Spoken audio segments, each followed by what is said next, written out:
Story 1. The recycled air always tasted a little stale, a metallic tang that clung to the back of your throat. I'd learned to ignore it during my 10 years as a flight attendant. Just another occupational hazard alongside jet lag and the lingering scent of miniature whiskey bottles. But on Flight 747, bound for Tokyo, the stale air felt heavier, like it was thicker, harder to breathe. It started subtly, as these things usually do. A flicker in the cabin lights that the pilots initially dismissed as a minor electrical glitch. Then, a passenger in 23B, a quiet woman who'd barely moved from her seat since takeoff, began to hum. Not a tune exactly, but a low, guttural drone that seemed to vibrate through the fuselage. No one else seemed to notice, or perhaps they were too polite to acknowledge it. I'd tried to offer her water, a blanket, anything to break the spell, but she just looked at me with eyes that were far too wide, too dark, and kept humming. Then came the turbulence. Not the usual bumpiness of weather, but a violent, jarring series of lurches that sent overhead bins flying open and drinks carting skidding. The captain's voice crackled over the intercom, strained and unconvincing, talking about unexpected atmospheric conditions. But the flight attendants, those of us who lived and breathed the sky, knew the difference. This felt deliberate, wrong, like something was pushing us, not just buffeting us. During the worst of it, I was strapped into my jump seat, trying to calm a crying child and keep my own stomach from rebelling. That's when I saw it. Through the small viewport beside me, the sky was a bruised, inky black. But for a fleeting moment, there was a light. Not a star, not a plane. It was a vast, emerald glow that pulsed, then vanished, leaving the darkness even more profound. I blinked, convinced it was a trick of the light, or my own frayed nerves playing games. When the turbulence finally subsided, an unnerving quiet settled over the cabin. The humming from 23B had stopped. The crying child had fallen asleep. The other passengers, their faces pale and drawn, were staring blankly ahead, as if they'd all shared the same unsettling dream. The captain's voice returned, this time with a tremor I couldn't ignore. "Folks, we're experiencing some unusual readings. The navigation systems are a bit erratic. We're trying to get a fix. Erratic didn't cover it." Back in the galley, the duty-free alcohol bottles were lined up perfectly, but the digital clock on the wall was displaying a string of scrambled characters, like a broken circuit board. The radar screen in the cockpit, which I'd glimpsed during a brief walkthrough earlier, had been a chaotic mess of phantom blips and impossible altitudes. It was then that I noticed the man in 17A. He hadn't been there before the turbulence. He was dressed in a crisp, dark suit that looked too formal for a commercial flight, and his face was unnervingly smooth, almost devoid of expression. He'd been watching me, his gaze unnervingly steady. When our eyes met, he offered a faint, unsettling smile, a flash of perfect white teeth in the dim cabin light. He then raised a hand, not in greeting, but as if making a silent, dismissive gesture. That's when the real cold set in. Not the chill of the airplane, but a primal fear that clawed at my throat. The humming, the turbulence, the impossible readings, the emerald glow. It all coalesced into a sickening certainty. We were not alone. Something else was up here with us, in the inky blackness between worlds. We eventually made it to Tokyo, landing without further incident, though the silence in the cabin was heavy with unspoken dread. The passengers disembarked quickly, their faces etched with a shared, unspoken trauma. The man in 17A was gone, vanished as if he'd never existed. I never reported the emerald glow, or the man, or the feeling of being pushed. Who would believe me? They'd call it stress, hallucination, fatigue. But I know what I saw, what I felt.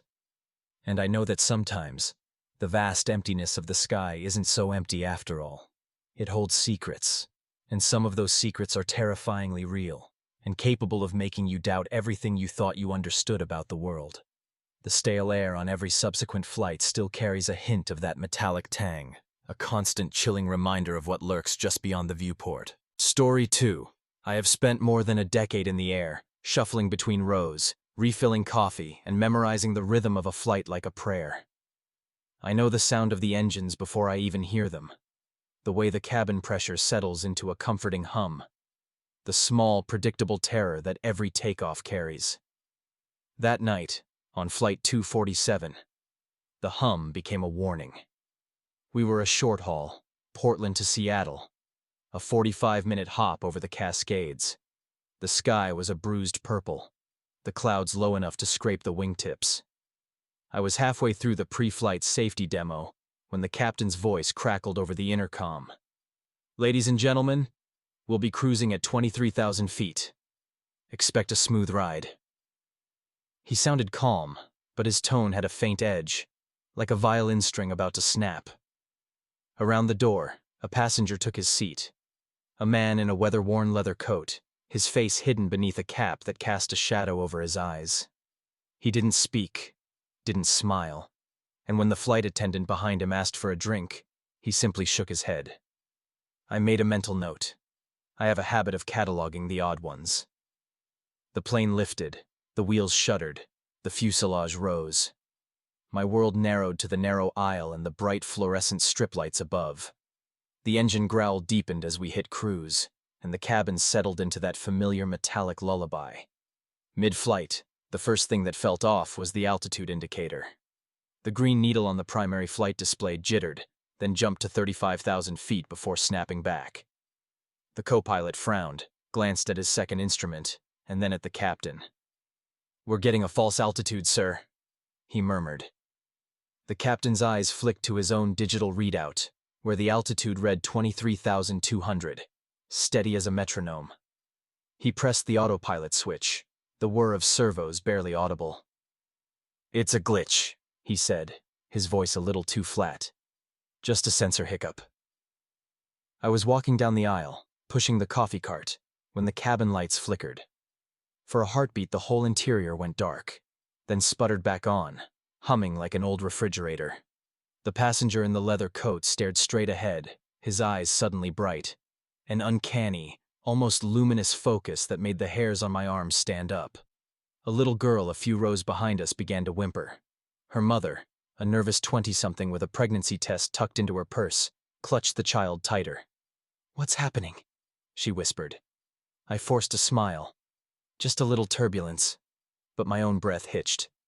Then the intercom crackled again, and this time it wasn't the captain's voice. A low, mechanical whine, like the sound a ship makes when it's scraping something huge underwater. It rose in pitch, a trembling note that seemed to come from everywhere and nowhere at once. The plane shuddered, not the gentle sway of wind, but a jolt that rattled the overhead bins. The overhead light panel trembled, throwing sharp shadows across the cabin. Passengers gasped, their tray tables clattering. I felt a sudden, inexplicable pressure in my ears, as though the aircraft was being squeezed from the outside. The first officer's voice cut through the din.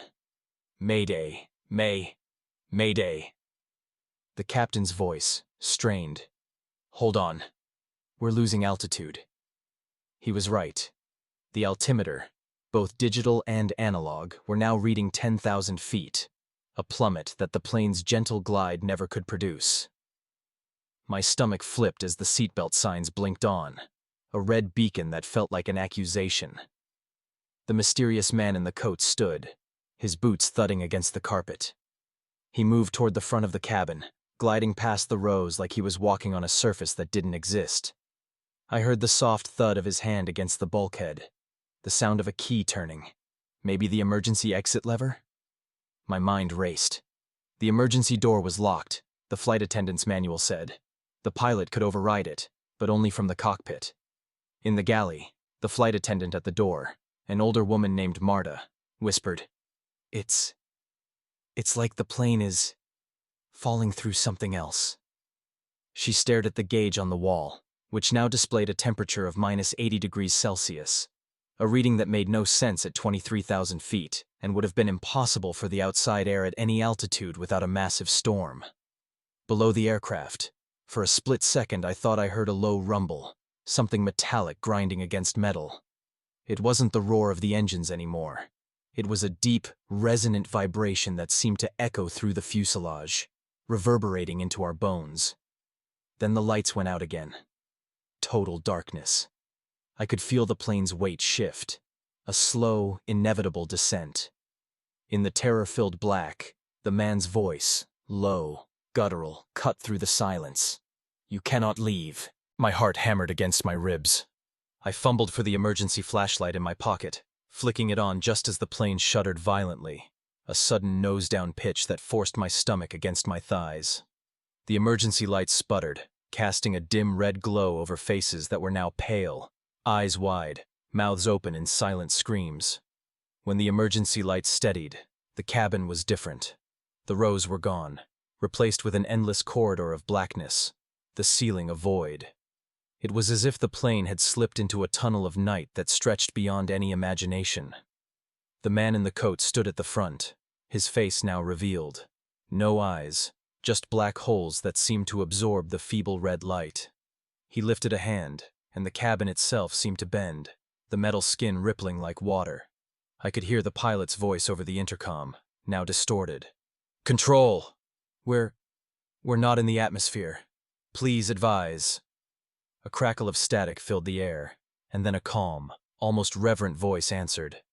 "You have crossed the threshold. Return to the service. You are no longer bound by the rules you know." All at once, a massive jolt rocked the aircraft, and the cabin lights flared on. We were back in the dim, familiar interior of a Boeing 737. The plane was level, cruising at the proper altitude, the lights humming as if nothing had happened.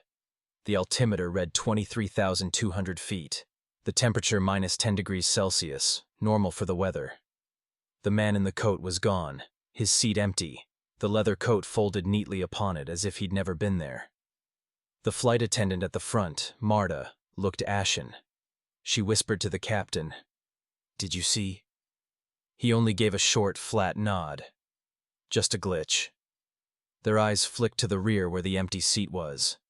I could hear the child sobbing again, now softer, as if a nightmare had ended. When we finally descended into Seattle, the runway lights glowed like beacons in the night.